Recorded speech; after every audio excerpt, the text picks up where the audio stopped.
Hi friends, இன்றைக்கி நம்ம கவுனி அரிசி கஞ்சி தான் பார்க்க போகிறோம். இது ரொம்ப ஹெல்த்தியான ரெசிபி. நான் ஒரு கிளாஸில் கவுனி அரிசி எடுத்துக்கிட்டேன். இது குறைஞ்சது ஒரு 6 பேருனாவது சாப்பிட்ற அளவுக்கு இருக்கும். இது நாளே நீங்கள் வந்துட்டு தண்ணி ஊற்றி நல்லா அலசிக்கோங்க. அலசினதுக்கப்புறம் ஒரு பாத்திரத்தில் தண்ணி ஊற்றி ஊற வச்சுருங்க.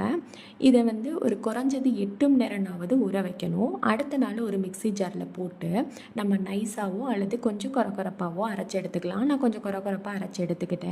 நான் ஒரு கிளாஸ் ரைஸுக்கு 6 கிளாஸ் தண்ணி ஊற்றி குக்கரில் போட்டு மூடி வச்சுட்டேன். இதை 4 விசில் வர மாதிரி நீங்கள் வச்சுக்கோங்க.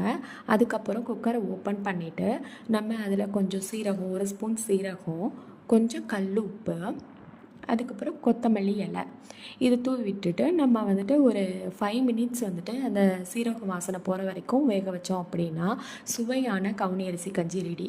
இதை நம்ம டைரெக்டாக சாப்பிடாம மோரில் கலந்து சாப்பிடும்போது ரொம்ப டேஸ்ட்டாக இருக்கும். நான் மோரில் கலந்து இதை வச்சுருக்கேன்.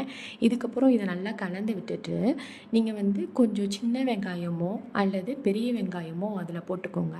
போட்டதுக்கப்புறம் கொத்தமல்லி இலை போட்டுக்கோங்க.